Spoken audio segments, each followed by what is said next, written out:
L'histoire du cinéma passe par Cinéphile. C'est comme une masterclass. Voici Philippe Lemieux. Bon matin, Phil. Et bon matin à vous deux. Merci d'être avec nous parce qu'attention, les fans de films, les fans de popcorn avec du beurre aussi, ont rendez-vous donc au cinéma, entre autres c'est Carrefour du Nord ici à Saint-Jérôme pour voir peut-être le film Free Guy qui prend l'affiche et qui met en vedette Ryan Reynolds, l'excellent Ryan Reynolds. Et tu pourrais d'abord nous parler du synopsis, Phil? Oui, ça a l'air très intéressant. En fait, Ryan Reynolds dans le film interprète un personnage qui est figurant dans un jeu vidéo et qui devient conscient qu'il est dans un jeu vidéo et qui va tenter de devenir le héros du jeu, finalement.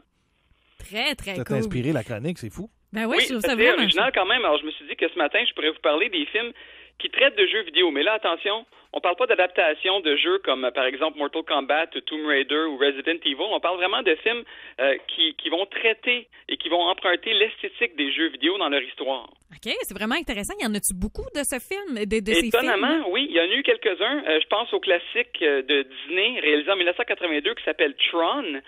Je pense que c'est un film qui vaut la peine d'être redécouvert. On a eu droit à une suite 28 ans plus tard, en 2010.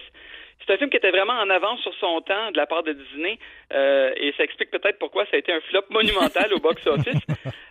Mais faut pas oublier l'état des ordinateurs en 1982.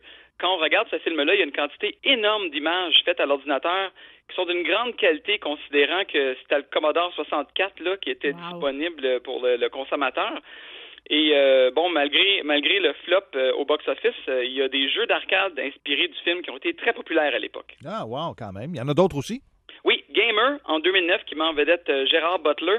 Alors ça, c'est un très bon film de science-fiction où, dans un futur lointain, des personnages contrôlent des joueurs dans un jeu de tir, un first-person shooter, comme on dit en anglais, sauf que ce sont de véritables êtres humains. C'est des prisonniers, en fait, qui se portent volontaires pour jouer à ce jeu-là.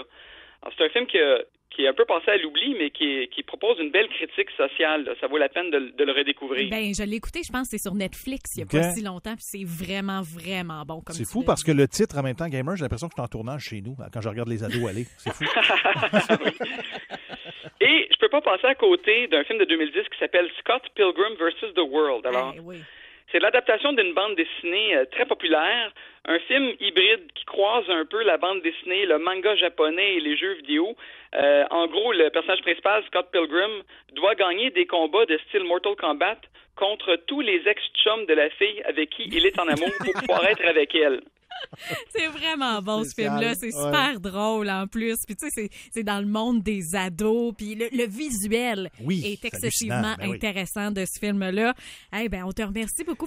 Puis, je vous invite à aller voir la bande-annonce de Free Guy. Pour vrai, ça vaut tellement la peine. C'est très impressionnant, mais moi, je t'écoute parler, Phil, puis il me semble que, tu sais, un film sur Mario Bros. Ceux qui ont trippé sur Mario Bros, là. Écoute, Steve, je suis désolé de te l'apprendre, mais en 1993, ils ont fait ce qui est probablement le pire film de tous les temps inspiré d'un jeu vidéo. Mario Bros, le film, ça existe. Ah oui?